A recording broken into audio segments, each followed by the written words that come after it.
going on, you guys? My name is Jess and welcome to Original Budgets by Jess, where we simply budget happy.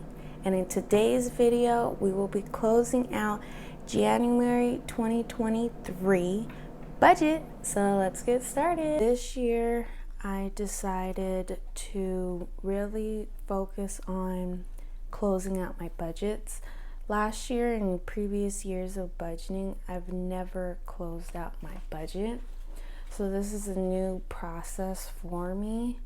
The reason why I'm adding this step to my budget is I really want to see what I'm spending all in a month. Back in my old days, spending just to spend was a really big problem for me, and it's not as bad as it used to be now. So what I spend my money on is mainly essential things, but I do get in those phases where I just buy to buy because I know I have the money. And in my other video, I explained a lot of my savings goals that I have, and right now we are behind on all of the challenges, but I know that I'm going to be able to catch back up, especially with the amount of hours I've been putting in at work. So hopefully I can catch on up. All right, so to start off, this is what January looked like. So for me, I get paid on the 5th and the 20th of every month. So sometimes pay periods are longer or shorter. These blues are when bills were needing to be paid or when they would come out. I did have no school on the 16th because that was Martin Luther King Day. So this month was really simple and easy. But when we go over my budget, you would think I had some major stuff going on. So this next page is my everything I need to know page. So this is my monthly overview of all of my bills for the month. So I have it categorized as bills for fixed and unfixed, then living expenses, debts, and then sinking funds and savings. So that's how I like to divvy it up. So I like to break my bills up with my 2 checks. So this portion are the bills for the 5th check, and then this portion here is the bills for the 20th check. And my total amount of bills was $2,043. Then for my living expenses, I don't give it necessarily an amount because my living expenses are based off of what my check is, and I like to do it that way. So it's just easier that way to just, once I make sure my bills are covered, I work it out with the rest of the money for my living expenses. And so far, it's been working okay doing it that way. For debts, so currently the only actual debt I have is a car loan that's under $7,000. But we did take a trip to San Diego for New Year's, and we kind of didn't have it pre-planned. So I put it as a debt because I was spending money that I necessarily didn't have. But that's already paid off. And then these are just a list of my sinking funds. So on the next page that you'll see here is my happy budget. This is my template that I use to map out per paycheck.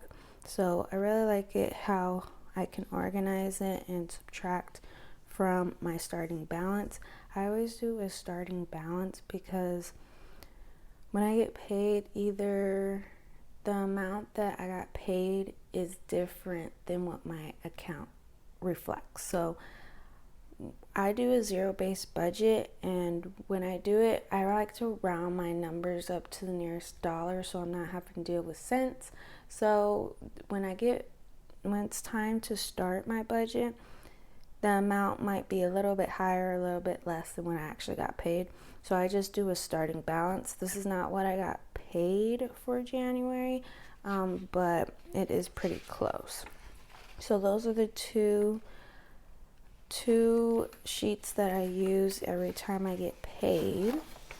And then right here we have where I log all my budgeting expenses, which you can see is quite a lot, but not too bad. I filled up one whole sheet and then a start of a new sheet, so not too bad.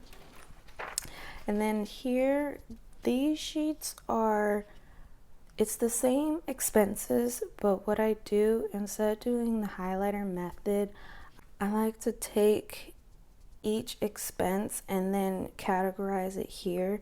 So I'm just literally taking all my expenses and rewriting them so then I can figure out how much money I spent per category. And I like it this way because I'm not dealing with a whole bunch of different colors, and I can really visually see how much I spent on each of my budgeting categories, which is really nice. And that is what we're gonna go over next. And then I think we'll wait on this page. So let's zoom you guys in.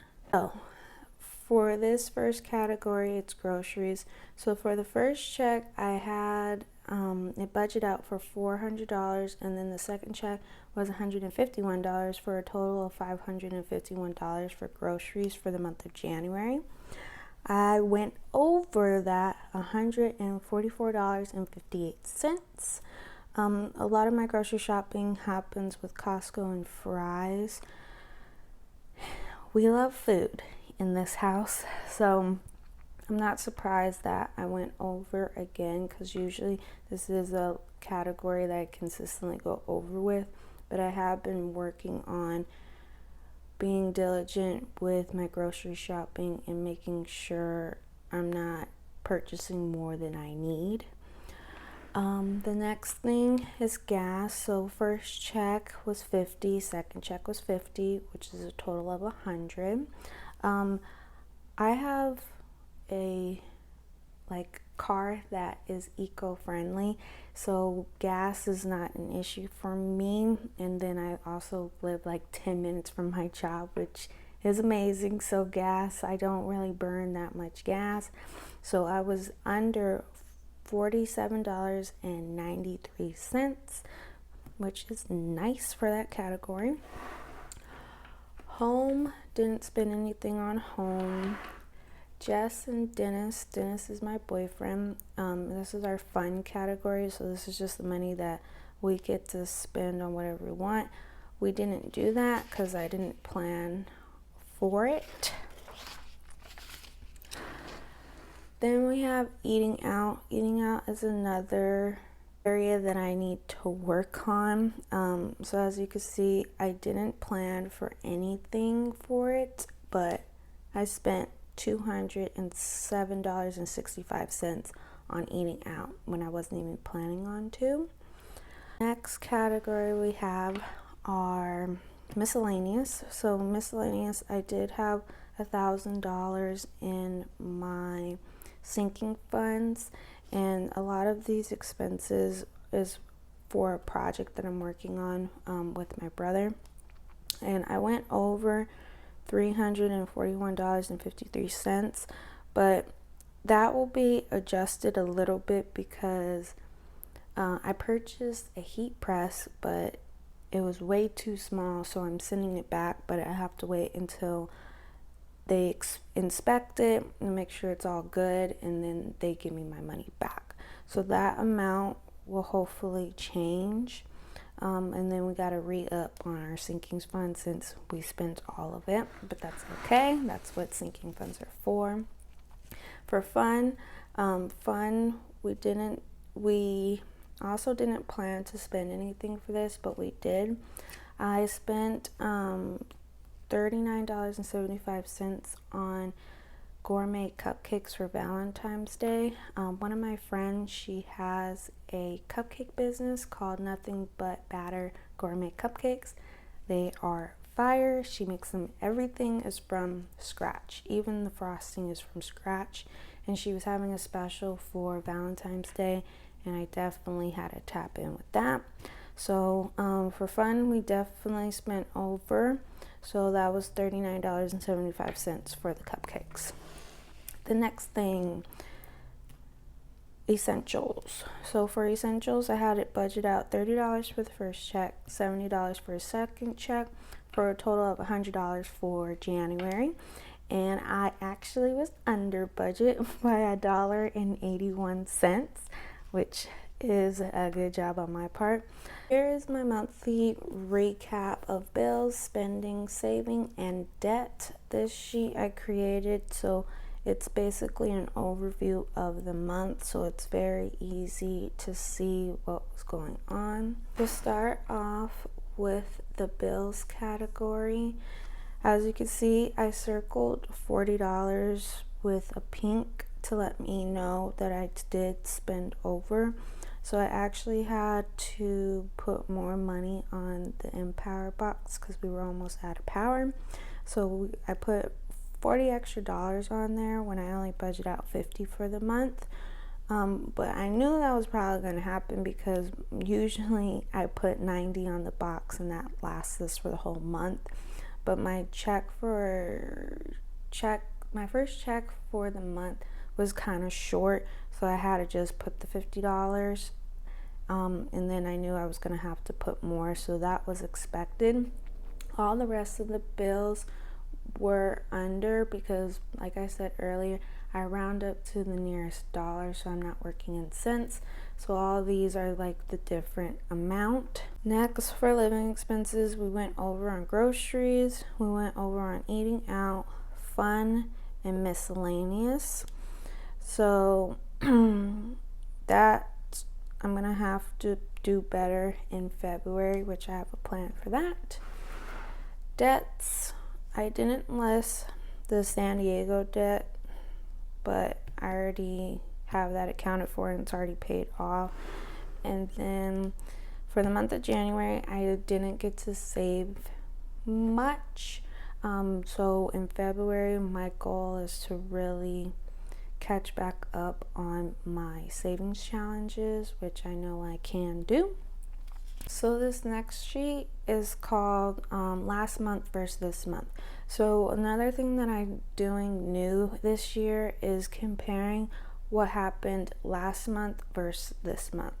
So as you can see, I didn't fill out last month's for any of the categories because I didn't do a very good job on tracking in December of 2022.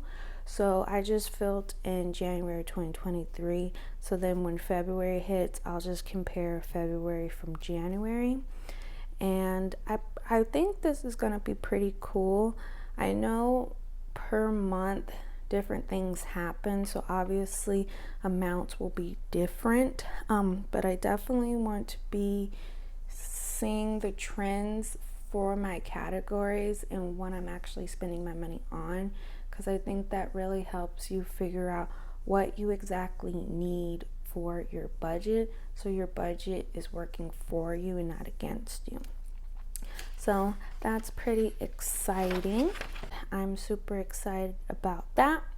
That is all for this video. Thank you so much for watching me close out January of 2023. It was definitely very interesting closing out a budget. I've never done it before, but I definitely learned a lot from what happened in January. So I can't wait, and I'm excited to keep on doing it because I think it will help me out a lot. Look out for my next video where we'll be budgeting the first check of February. And thank you guys all for watching. Always remember, be you, stay true, be original ink. And I'll see you guys in the next video.